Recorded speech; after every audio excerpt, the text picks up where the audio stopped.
Di antara sibuknya hari, ada Selasar yang selalu menemani. 103 Radio Solo Pos BN Information. Selamat pagi jelang siang Sobat Solo Pos. Kali ini saya Ika Wibowo kembali hadir menemani Sobat Solo Pos. Kalau tadi di Selasar UMKM bareng teman-teman UMKM, nah kali ini kami hadirkan special guest ya. Nanti ada dari Bea Cukai Surakarta dan juga ada dari Pemkab Sukoharjo. Kita akan sapa terlebih dahulu ketiga narasumber yang sudah hadir untuk kita ajak ngobrol bareng pagi hari ini dengan tema seputar DBHCHT untuk kesejahteraan masyarakat. Saya akan sapa, saya urutkan aja dari yang sebelah kiri, ada Kepala Bagian Perekonomian dan Sumber Daya Alam Setda Kabupaten Sukoharjo, Pak Suryanto. Selamat pagi Pak Suryanto. Selamat pagi Mbak Ika, dan selamat pagi Sobat Solo Pos semuanya. Sobat Solo Pos dan Bolo Becus. Dan Bolo Becus. Bolo Becus juga menyimak pagi hari ini. Iya. Kabar baik Pak Suryanto? Alhamdulillah, masih puasa. Masih puasa, lancar ya. Meskipun tadi sempat request adzan maghrib, saya bingung juga ya muternya ya. Dan kita juga akan ngobrol bareng Humas Bea Cukai Surakarta, Pak Sony Wibisono. Pak Sony. Halo Mbak Ika, halo juga Sobat Solo Pos dan Bolo Becus semuanya. Semoga semua dalam keadaan sehat dan bahagia. Amin. Puasa juga lancar Pak Sony? Alhamdulillah lancar Mbak Ika. Meskipun kegiatannya full banget ya? Iya, nggak berkurang. Kan puasa tidak mengurangi kegiatan. Kegiatannya dibagi-bagi gitu, bahkan jelang lebaran pun juga masih banyak agenda ya Pak Sony ya. Betul. Oke, dan kita juga akan ngobrol bersama dengan ini nih, Ibu Meta Dewi Rahmayani Wara. Beliau adalah Kabid KP Dinas Diskominfo Sukoharjo. Bu Meta, selamat pagi Bu. Pagi Mbak Ika.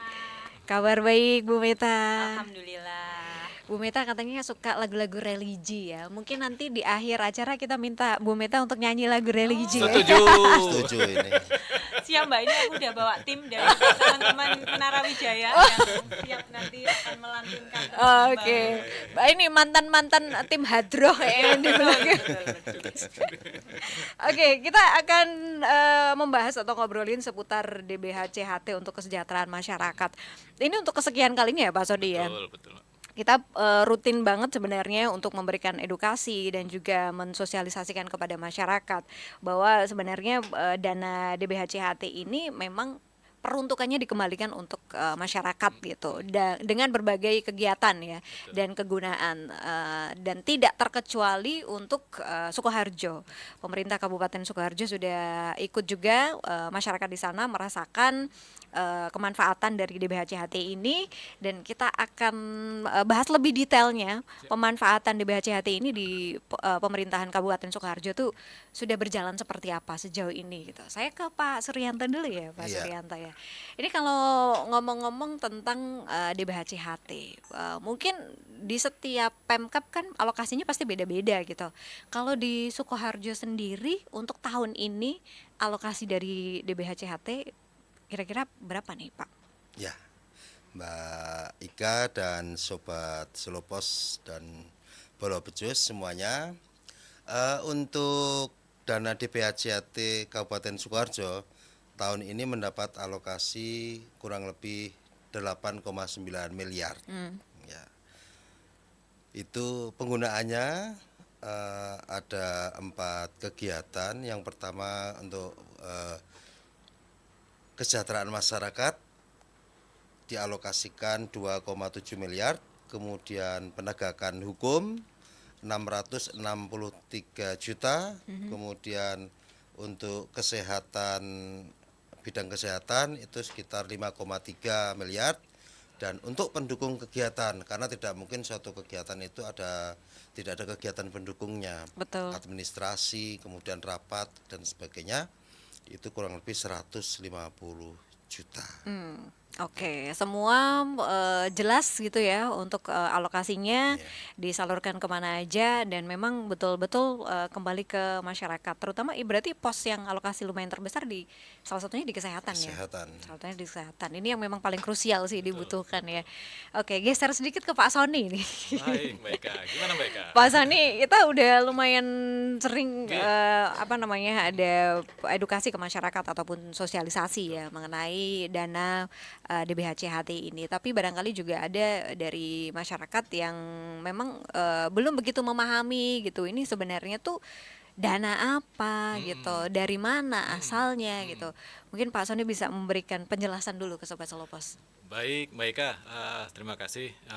Sobat Solopos dan juga Bolo Becus, Pak Suryanto, Pak Meta, izin. Jadi kalau kita bicara DBHCHT adalah dana bagi hasil cukai hasil tembakau. Jadi dana yang dibayarkan dari masyarakat juga yang membeli rokok legal. Nah, jadi Oke. rokok legal itu ada komponen pajak yang dalam dinamakannya cukai yang kemudian disetorkan ke negara dan oleh negara dalam hal ini pemerintah pusat dikembalikan lagi ke pemerintah daerah. Nah, Oke. tadi disampaikan Pak Suryanto tuh sudah dialokasikan untuk kesejahteraan masyarakat, untuk kesehatan dan juga untuk penegakan hukum. Nah, itu adalah pemanfaatan dari DBHCT yang intinya uang yang dari masyarakat yang dibayarkan ke negara, kemudian oleh negara dikembalikan lagi ke pemerintah daerah untuk dimanfaatkan kesejahteraan masyarakat, kesehatan, dan juga penegakan hukum. Itulah yang dimaksud dengan DBHCT. Mungkin bagi Bolo Becus dan juga Sobat Solopos yang belum memahami, jadi kalau kita membeli rokok legal, ya itu kita berkontribusi kepada penerimaan negara. Betul. Begitu, Mbak. Oke, ingat ya yang Iya, legal iya, ya, yang Sobat legal. Solopos. Yang legal dan kalau masalah apa namanya keuntungan kita beli rokok legal ini sebenarnya udah sering kita bahas juga ya Iya, betul. Pak Sony ya, dan di sini memang kita fokus ke DBHCHT-nya. Kalau misalnya kita beli yang rokok yang legal, ternyata kita memang sudah menjadi bagian orang yang peduli Betul. terhadap kepentingan masyarakat Dan berkontribusi. dan kepada berkontribusi ya. Oke, oke. Oke, saya ke Bu Meta. Bu Meta, ini alhamdulillahnya dari Diskominfo berkenan Ya, gitu ya untuk ngobrol bareng alhamdulillah. kita Ini ya. kita dengarkan Iya. perlu. Peran Diskominfo Bu Meta dalam Oke. pengelolaan DBHCHT terutama di Sukoharjo ya. Oke, makasih Mbak Ika. Sebelumnya saya izin untuk menyapa Sobat Solopos dulu ya. Tadi belum sempat nyapa. Selamat pagi teman-teman Sobat Solopos dan juga selamat pagi untuk Bolo Becus dan juga ada warganet mestinya di situ ya. Betul. Iya, lupa Selamat warganet pagi. itu. Selamat pagi. Assalamualaikum warahmatullahi wabarakatuh. Waalaikumsalam.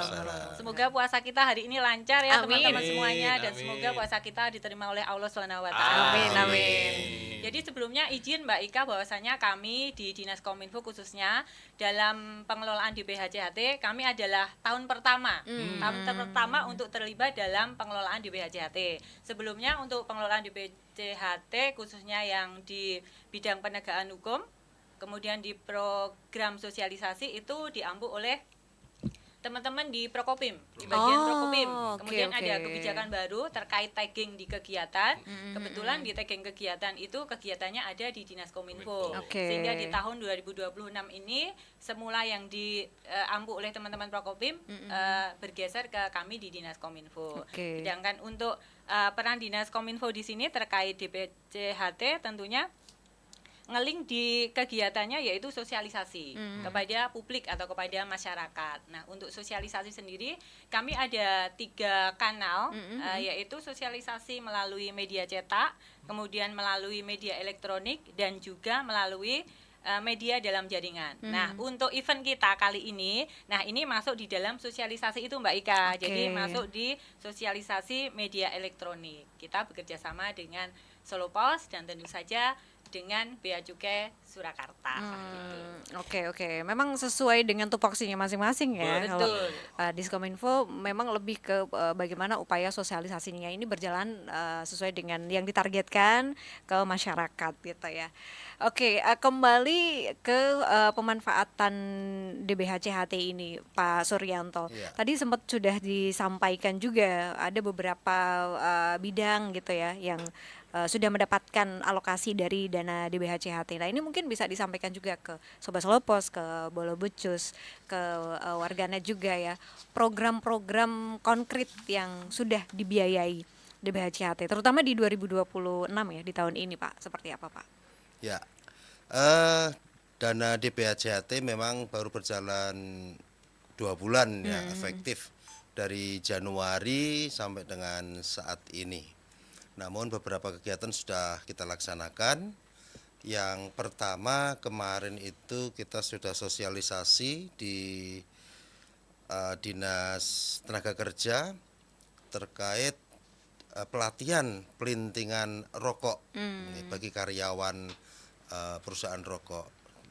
Nah, tujuannya untuk apa? Agar teman-teman dari karyawan rokok itu memiliki keterampilan yang lebih. Nah, sumbernya ya kita ambil dari dana cukai itu sendiri. Itu. Kemudian yang berikutnya kegiatan seperti ini. Ini juga kita ambilkan dari dana cukai. Kemudian kegiatan pengadaan alat itu dari Dinas Pertanian. Kemarin itu sudah pengadaan alat, saat ini tinggal penggunaan, tapi sudah dibelanjakan kemarin berupa alat mesin pertanian itu. Sementara baru 2 bulan ini yang kita jalankan, karena masih ada 7 bulan lebih ya. Betul. Nanti sambil jalan itu kegiatan-kegiatan yang lain, terutama nanti yang terbesar itu dari kesehatan. Kalau kesehatan itu kan pengadaan alat kesehatan itu angkanya sangat besar, miliaran, jadi membutuhkan proses yang lebih panjang yang saat ini belum kita laksanakan. Itu Mbak Ika. Oke, baik. Berarti memang sudah berjalan gitu ya, dengan pengawasan yang juga bisa dipertanggungjawabkan. Dan kalau untuk di bidang kesehatan juga kayaknya di beberapa Pemkab itu ada yang berupa kayak insentif-insentif di pembayaran BPJS dan sebagainya, mungkin ada juga yang masuk ke situ ya. Betul. Dan setiap pengelolaan ini, setiap Pemkab masing-masing punya ini sendiri ya, catatan sendiri ya, Pak Sony ya. Ini kalau ngomongin tentang dana dari DBHCHT ini, apakah semua daerah itu dapat alokasi dari DBHCHT atau memang hanya daerah-daerah tertentu aja, Pak Sony? Baik, Mbak Ika. Sobat Solopos dan juga Bolo Becus, kalau kita bicara pemerintah daerah atau daerah mana saja sih yang mendapatkan alokasi DBHCHT, pada prinsipnya adalah daerah-daerah yang memiliki penerimaan cukai. Pertama itu ada misalnya pabrik rokoknya. Nah, itu salah satu sumber di mana pemerintah menetapkan alokasi daerah yang mendapatkan DBHCHT. Kemudian juga selain dari pabrik juga adalah pertanian tembakaunya. Tadi juga Pak Suryanto sudah menyampaikan ada bantuan yang diajukan oleh Dinas Pertanian ya Pak Suryanto ya. Alat pertanian itu baik untuk penanganan produksinya, bibitnya sampai dengan pasca panennya itu dikelola oleh salah satunya dibantu oleh DBHCT. Nah, jadi kalau ada daerah yang mempunyai sumber-sumber penerimaan cukai tersebut, maka satu provinsi itu akan mendapat DBHCT. Nah, seperti itu. Nah, nanti oleh provinsi setiap daerah itu dibeli alokasinya. Tentunya alokasi itu ada presentasinya. Tidak sama semuanya. Jadi masing-masing daerah itu dihitung oleh ada timnya yang menghitung bahwa ini yang menghasilkan cukai dari penerimaan cukai. ini yang dari pertanian tembakau. Nah, itu dialokasikan, presentasi, didiskusikan di desk Pak ya, kurang lebih seperti itu didiskusikan bareng-bareng, dirapatkan bareng-bareng sehingga diputuskan. Jadi ada alokasi yang ya lebih banyak karena memang penghasil, ada yang ya secukupnya dibagikan karena memang ya sebagai daerah pemasaran seperti itu. Tapi pada prinsipnya sih hampir semua daerah dapat baik itu sebagai daerah penghasil tembakau, penghasil rokoknya dan juga daerah pemasar seperti itu. Oke, apalagi di Solo Raya ini. Betul, ya. Solo Raya Hampir semua dapat ya. Semua dapat. dapat dengan Alokasi jumlah yang yang berbeda-beda betul. gitu, sesuai dengan ya itu tadi ada beberapa kriterianya gitu Betul ya, sekali. Pak Sony ya. Oke, sebelum ke jeda dulu Bu Ya, Meta siap. ini. Saya pengen ke Bu Meta dulu ya. Nggak nyanyi kan, Mbak? Belum Bu, bahasa Arab dulu deh Bu Oke, kayaknya Bu. oke, oke. Ini kan tadi udah sempat di spill juga ya, ada beberapa kegiatan gitu yang dilakukan atau diadakan oleh teman-teman di Diskominfo Sukoharjo Betul. berkaitan dengan penggunaan dana DBHCHT. Mungkin bisa lebih didetailkan lagi kegiatannya gitu. Terus biasanya nih kenapa akhirnya kegiatan-kegiatan ini tuh diambil dari alokasi DBHCHT, Bu? Ya, memang untuk kenapa kegiatan ini diambil dari DBHCHT, memang tadi kan karena udah ada tagging ya, untuk tagging kegiatan. Jadi dari Permendagri itu sudah ada subkegiatan apa yang memang Oh, diperuntukkan untuk DBHCHT, oke. atau kegiatan mana yang memang dapat alokasi. Nah, kebetulan kami dari Dinas Kominfo ada tagging di situ gitu. Kemudian tentunya kegiatannya kami sesuaikan dengan mandatori yang ada di dalam permen itu, khususnya untuk kegiatan-kegiatan sosialisasi yang tadi Oke. kami sebutkan ada 3 kanal tadi, itu Mbak Ika. Oke, dan ini juga bakal konsisten dilakukan selama, kan alokasinya untuk 1 tahun ya berarti Iya ya? betul, ya. Konsisten dilakukan selama 1 tahun ini Betul, gitu ya, iya. di 2026. Iya. Oke, kita jeda dulu Bapak Ibu, tapi kita juga ngajakin Sobat Solopos atau Sobat Bolo Becus atau juga masyarakat Seleraya yang menyimak sekarang untuk tanya via WhatsApp ya. Boleh kita buka WhatsApp-nya di 081226103103. Jadi silakan Sobat Solopos, bagi Sobat Solopos yang ingin tanya-tanya seputar tema kita lagi bahas tentang DBHCHT untuk kesejahteraan masyarakat, langsung aja ke WhatsApp kami dan kita jeda terlebih dahulu, Selasar akan segera kembali. Di antara sibuknya hari, ada Selasar yang selalu menemani. Oke, Sobat Solopos, masih bersama kami di Selasar dan kita juga masih ngobrol seputar DBHCHT untuk kesejahteraan masyarakat. Kita masih bareng Pak Suryanto, ada Pak Sony juga dan ada Bu Meta yang kita ajak untuk diskusi bareng. Dan Sobat Solopos, kita ingatkan untuk bisa gabung juga di 081226103103. Mungkin masih ada yang butuh penjelasan seputar kemanfaatan dari DBHCHT ini gitu ya, atau mungkin ada masukan usulan ya Pak Sony, karena terbuka sebenarnya ya Pak Sony, Pak Suryanto dan juga Bu Meta. Mungkin ada masyarakat yang pengen mengusulkan pelatihan ini misalnya, pelatihan yang mana memang dia untuk lebih menajamkan lagi kompetensi-kompetensi yang dibutuhkan oleh masyarakat ya. Kita ke Pak Sony lagi. Oke. Tadi kalau sudah banyak disampaikan juga ya, baik oleh Pak Suryanto, Bu Meta juga, kegiatan-kegiatan yang dilaksanakan oleh Pemkap gitu untuk kemanfaatan DBHCHT ini. Nah, kalau berdasarkan pembagian besaran DBHCHT Pak Sony untuk setiap daerah, ini kan beda-beda ya. Meskipun Pak Sony tadi sudah sempat spill juga sebenarnya. Faktor yang akhirnya membedakan itu apa aja? Ya, baik Mbak Eka. Jadi Sobat Solopos dan juga Bolo Becus, jadi faktor yang membedakan kenapa nih suatu daerah kok nilai DBHCHT-nya berbeda-beda. Nah itu antara lain tadi disampaikan. Jadi kita punya catatan penerimaan cukai. Catatan penerimaan cukai itu menjadi hitungan yang utama. Jadi ada pabrik rokok yang kemudian menghasilkan rokok, kemudian dia memesan pita cukai. Nah, pesanan pita cukai itu kan kita administrasikan, Mbak. Kita data berapa penerimaannya, kemudian itulah yang menjadi perhitungan dasar dari pembagian atau presentasi tadi, ya. Presentasi. Di samping itu ada juga masukan-masukan terkait dengan kontribusi terkait dengan pertanian tembakaunya. Nah, seperti berapa banyaknya tembakau yang ada itu juga berdasarkan masukan yang diperoleh dari dinas terkait dari pemerintah daerah setempat, seperti itu. Jadi berdasarkan itu kita kompilasi dan kita rapatkan juga oleh pemerintah provinsi. Ya. Oke. Pemerintah provinsi itu yang lebih paham ya mana yang menghasilkan rokok, mana yang menghasilkan tembakau, dan mana yang sebagai daerah pemasaran saja. Itu yang kemudian didiskusikan, dirapatkan, akhirnya muncullah presentasi dan angka-angka yang dialokasikan kepada masing-masing daerah.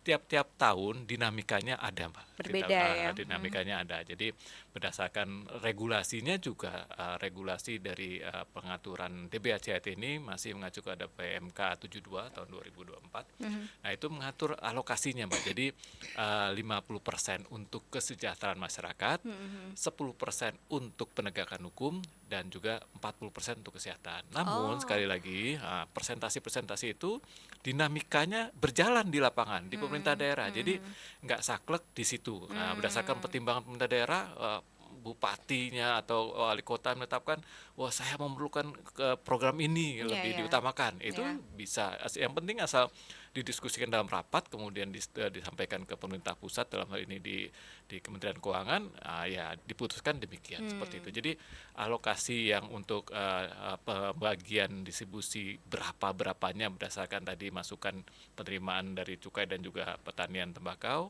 Nah, kalau berapanya terkait dengan presentasi pemanfaatannya itu ada aturannya di PMK 72.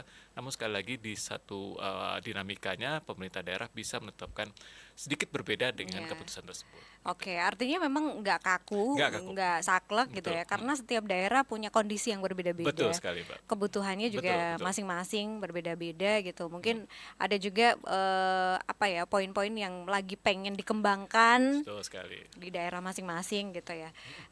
Saya pengen ke Pak Suryanto ya. Ini setiap tahun kan mungkin punya tantangan yang berbeda-beda ya Pak ya, dalam pemanfaatan DBHCHT ini. Kalau di tahun-tahun terakhir khususnya di tahun ini gitu, meskipun ini baru runningnya 2 bulan ya, ini baru di bulan Maret kita ya. Tantangan terbesar di pengelolaan DBHCHT itu biasanya seputar apa Pak? Untuk DBHCHT 2026, kalau saya melihat dana itu semua bertantangan, Pak. Jadi begitu kita masuk 2026 kita sudah menghadapi tantangan yang ya setiap tahun mau berubah-ubah. Baru mau masuk aja udah hadapan tantangan. Betul. Yang pertama itu kan begitu kita masuk kita ngintip dulu ke Pak Soni, Pak berapa ini 2026 alokasi kita. Iya. Ini teman-teman di setiap akhir tahun teman-teman itu mengajukan rancangan gitu. Ini rencana untuk ini nih. Nah, pagu kita di akhir tahun 2025 itu kan kita sesuaikan sama tahun 2025. Sementara 2025 itu besar, Pak. Kita sampai ke angka 17 ya. 2 kali lipatnya ya. 2 kali lipatnya. Ya 2026 otomatis sama kan. Iya. Ternyata agak Ternyata berbeda. begitu kita intip 40%. Nah, itu tantangan yang pertama kita harus ulang lagi. Iya. Diulang Alokasinya ya pasti ya, Pak. otomatis ke kegiatannya. Nggak mungkin kegiatan itu masih sama dengan alokasi yang berkurang. Betul. Karena nggak mungkin kegiatan itu dipotong separuh gitu. Biasanya yang kita potong adalah kuantitasnya kita kurangi.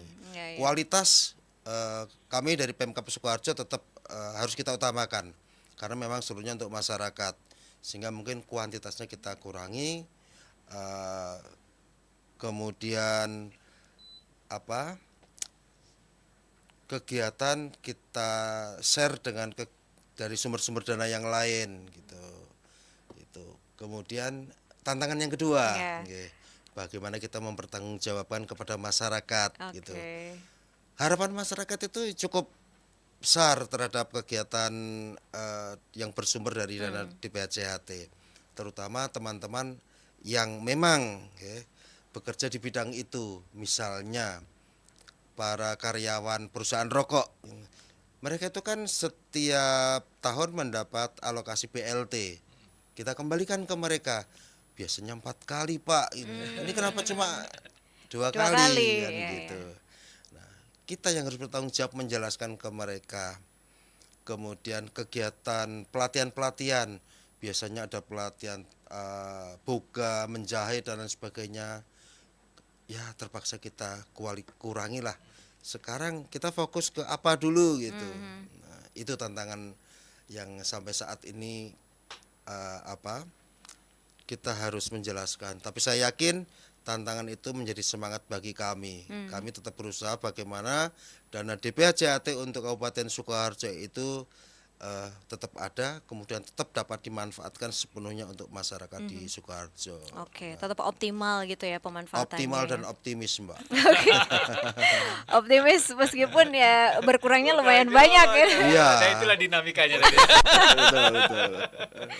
Iya, tapi kan alhamdulillahnya tetap dapat gitu ya. Dapet. Dan ya setiap tahun insya Allah kedepannya juga Insya bakal Allah dapat dapat. lagi gitu ya. Asalkan ya itu tadi masyarakat belinya memang legal, rokoknya Iya, legal-legal. betul. Selama itu pun nanti akan dapat gitu ya DBHCHT ini ya. Oke. Tapi responnya gimana Pak Suryanto? Responnya masyarakat gimana ketika memang diberikan penjelasan Ya. bahwa tahun ini agak berbeda dengan tahun sebelumnya gitu. Mereka memang memahami atau gimana?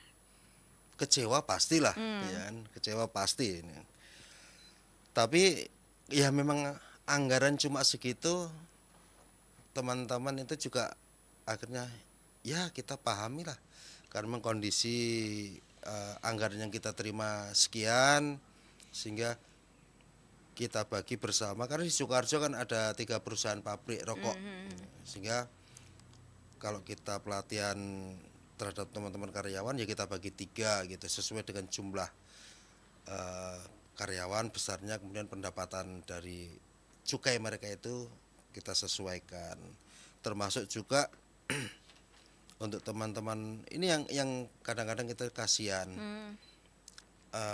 Kita kan memberikan jaminan perlindungan sosial bagi pekerja rentan.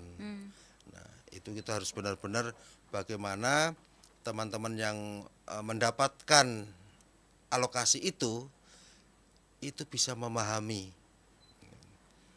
sehingga kita komunikasi dengan OPD yang lain. Tolong dong kita dibantu gitu.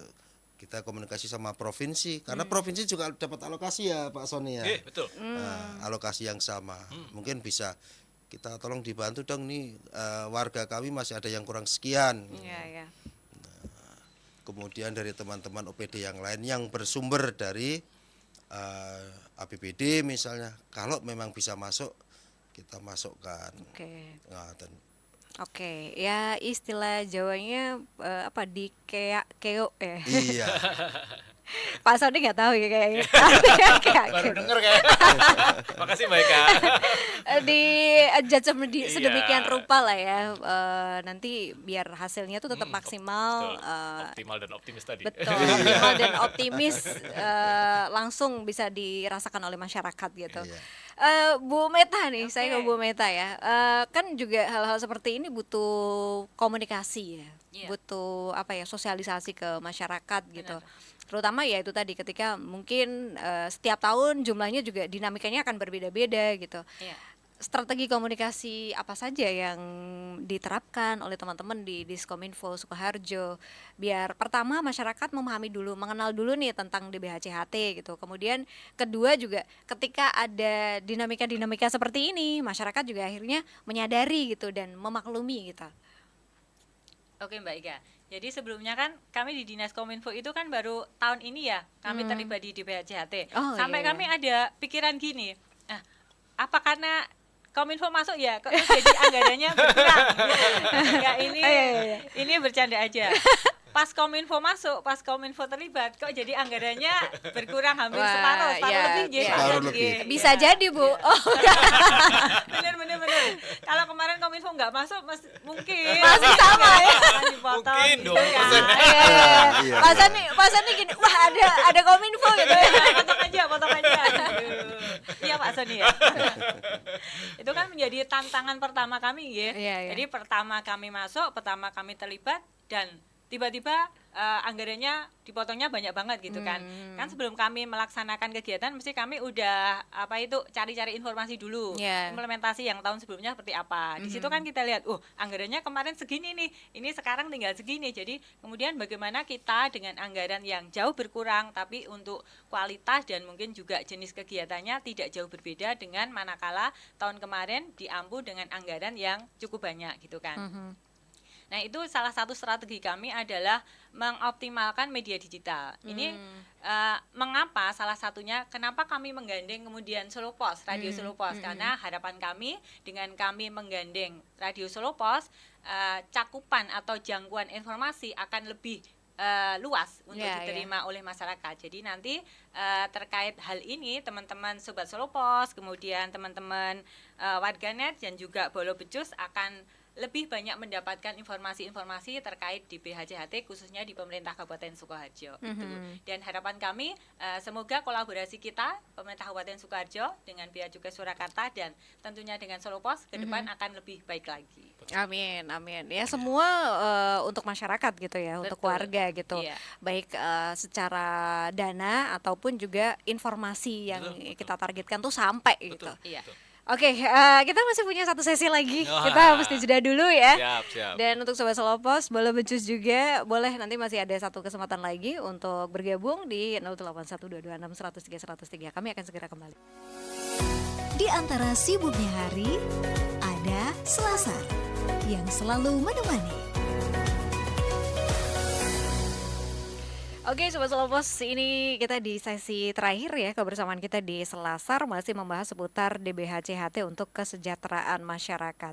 Masih bareng Pak Suryanto, Pak Sony dan juga masih bareng Bu Meta di sini, dan Sobat Selopos juga masih bisa bergabung di 081226103103 ya. Saya ke Pak Suryanto lagi, Ya. mungkin lebih detailnya nih, kita juga pengen tahu nih, dan terutama warga Sukoharjo yang sekarang menyimak ya, dan Bolo Becus juga pengen tahu sebenarnya peruntukan DBHCHT itu tadi untuk apa aja, dan mungkin kalau misalnya memang nominal atau budget-budgetnya boleh di-share, bisa diinformasikan ke Sobat Selopos Pak, silakan. Ya, makasih Mbak Ika. Sobat Solopos dan Bolo Becus semua, warga Sukoharjo pada khususnya. Memang tugas kami di pemerintah Kabupaten Sukoharjo selaku sekretariat ya, di BHCHT perlu kami sampaikan informasi sekaligus pertanggungjawaban kami. Apa sih yang kami lakukan dari dana DBHCHT di Sukoharjo yang jumlahnya ya, itu sebesar 8.992.155.000 rupiah. Cukup besar sebenarnya dari angka itu. Namun itu berkurang 60% dari tahun sebelumnya. Nah, tapi dengan angka tersebut tadi sudah kami sampaikan, kami tetap harus optimis dan optimal melaksanakan kegiatan. Nah, kegiatan apa saja yang kita lakukan dari dana tersebut? Kami selaku sekretariat, nah, untuk pelaksanaan itu seluruhnya dilaksanakan oleh lembaga teknis atau OPD teknis. Yang pertama sesuai dengan bidangnya adalah bidang kesejahteraan masyarakat. Ada beberapa OPD yaitu Dinas Pertanian dan Perikanan, kemudian Dinas Perindustrian dan Tenaga Kerja, serta Dinas Sosial.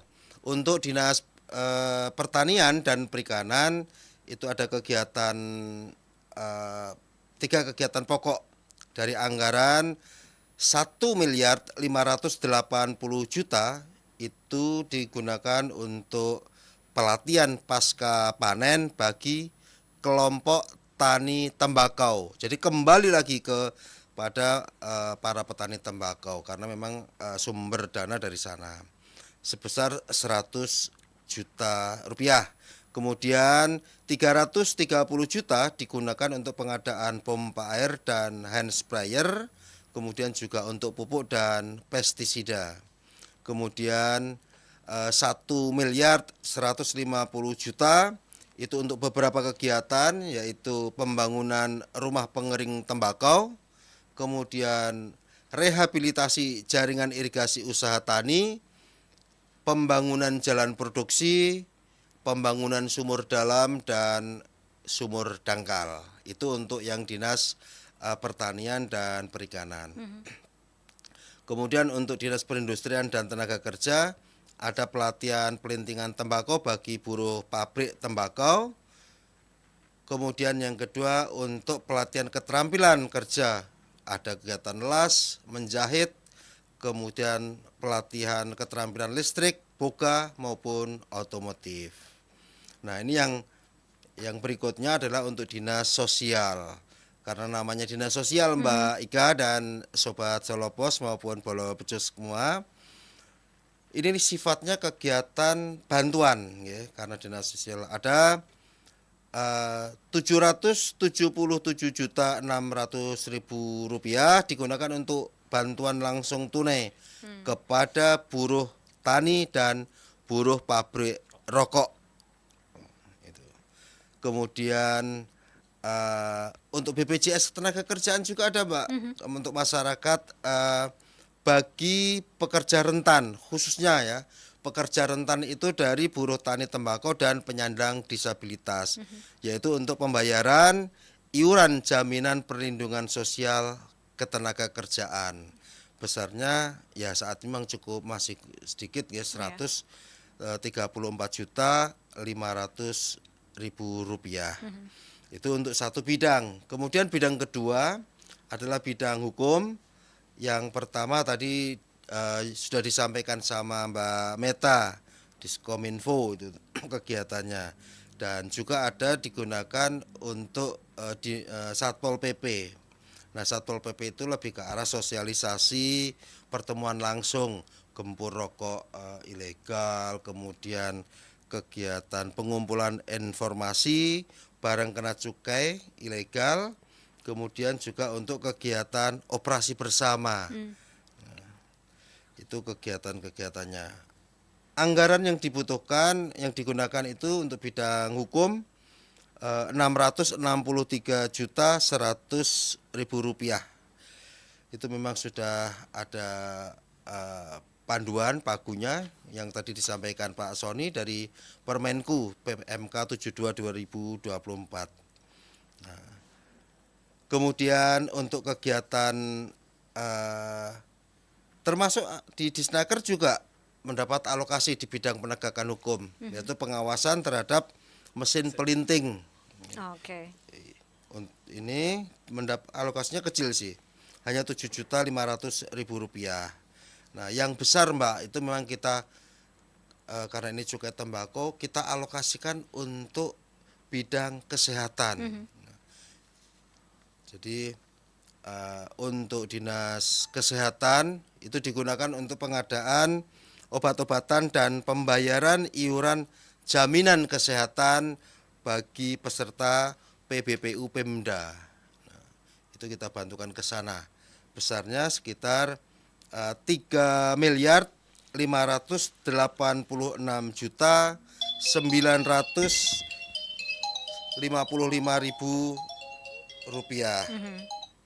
Kemudian untuk RSUD ini untuk pengadaan alat kesehatan yaitu ventilator dan mesin anestesi, cukup besar, sebesar 1.800.000.000.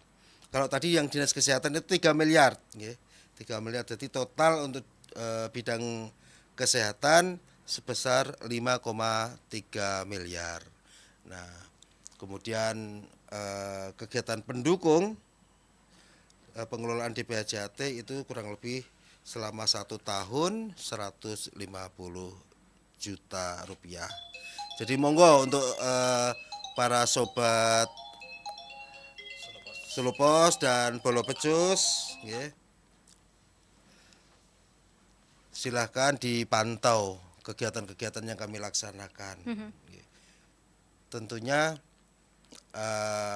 ada kontak aduan kalau memang kegiatan yang dilaksanakan oleh teman-teman OPD itu tidak tepat sasaran, sehingga bisa menjadi evaluasi bagi kami pemerintah daerah ke tahun berikutnya apa yang harus kita benahi, kita perbaiki, termasuk dari Dinas Kominfo. Nah, itu juga bisa menjadi media kita menyampaikan informasi ini.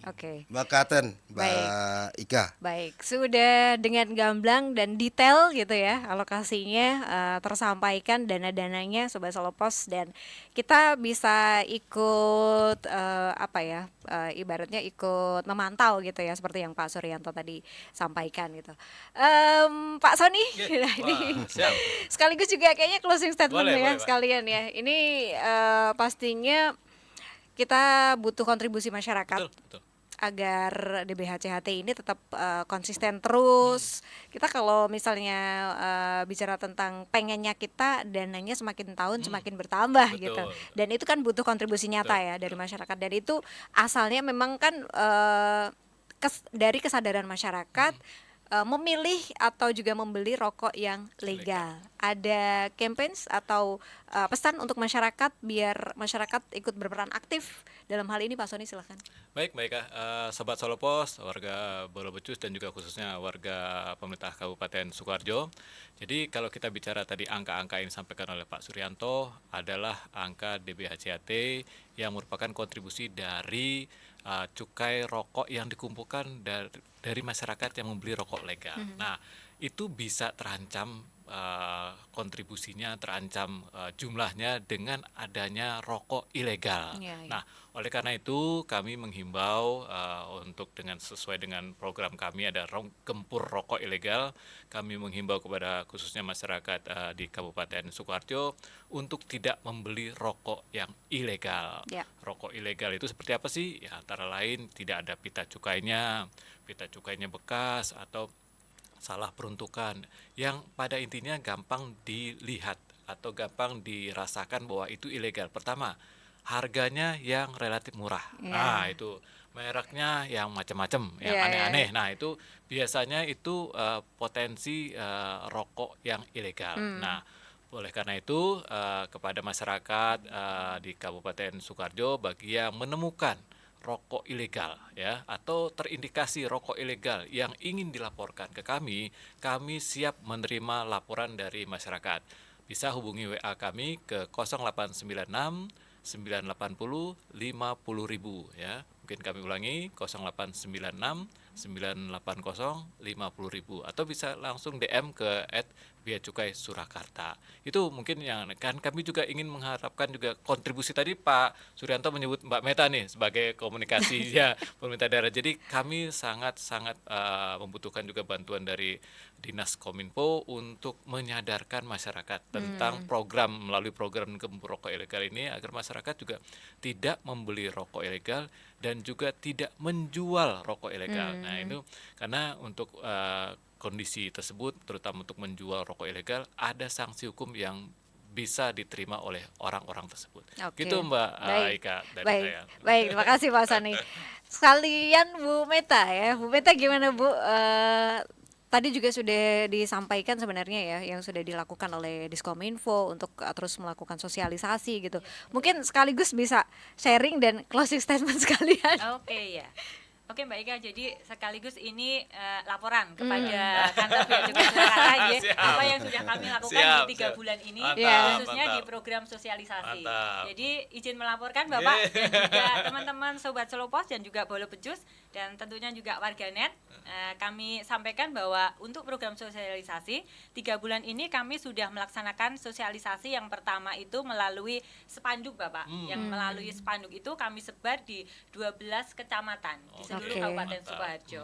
Di situ ada informasi yang mana apa sih ciri-ciri rokok ilegal, kemudian ketika menemukan masyarakat harus berbuat apa, Yeah. kemudian kontak aduannya kemana, di situ kami sampaikan Bapak. Kemudian yang kedua, kami juga sudah melakukan advertorial media massa. Oke. Jadi apa yang tadi disampaikan oleh Pak Suryanto, detail-detail anggarannya itu juga sudah kami publish Oke. melalui koran Solo Pos. Boleh Oh, ikut ya Bapak ya? Boleh.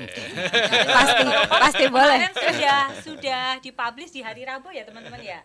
Itu di hari Selasa. Di hari Selasa. Selasa jadi apa yang sudah disampaikan Pak Sur itu juga Bisa sudah dilihat di disampaikan sana. melalui media massa atau Oke. koran.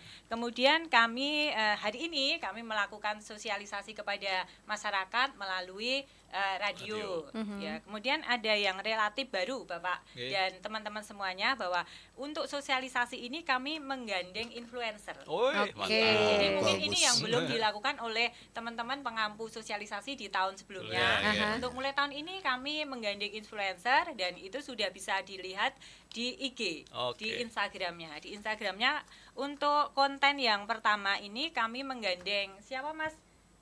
Rimbang Rayas. Jadi Rimbang Rayas kami menggandeng Rimbang Rayas untuk menyampaikan sosialisasi kaitannya dengan khususnya untuk yang rokok ilegal. Iya. Jadi apa yang harus dilakukan masyarakat ketika menemui hal tersebut, kemudian kontak aduannya di mana gitu. Kami menggandeng teman-teman dari influencer. Jadi harapannya nanti untuk hal-hal yang sifatnya sosialisasi perundang-undangan itu tidak dikemas secara formal banget. Jadi biar bisa diterima di seluruh kalangan, Betul. kami memakai media sosial, khususnya dalam hal ini Instagram.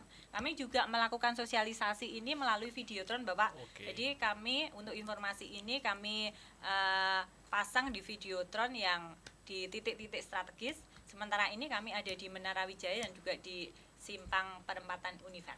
Oh, Ya, mungkin mantap. itu yang baru bisa kami lakukan di 3 bulan ini. Tentunya kami berharap juga nanti masukan dari teman-teman dan juga khususnya dari Bea Cukai Surakarta apa saja yang masih perlu kita optimalkan seperti itu. Oke. Iya. Itu Oke, Mbak Ika. baik. Terima kasih Bu Meta. Kita jadi semakin tahu Sobat Selopos ya bahwa ternyata dengan kontribusi kita yang kecil dengan membeli dan memilih rokok legal, kemanfaatannya bisa dirasakan oleh masyarakat banyak gitu ya melalui DBHCHT ini. Dan pastinya dalam hal ini pemerintah kabupaten, setiap pemerintah kabupaten juga terus berusaha agar pemanfaatan DBHCHT ini bisa tepat sasaran, bisa transparan. Betul. Tadi seperti Pak Suryanto juga sampaikan, terus secara sosialisasi juga bisa sampai ke target ya Bu Meta dan memberikan manfaat nyata bagi masyarakat dan pembangunan daerah Ya. yang berkelanjutan. Terima kasih banyak Pak Suryanto, terima kasih Pak Sony, terima kasih Sama-sama, Bu Mbak Meta Ika. juga terima Iya, kasih terima banyak. kasih sama-sama.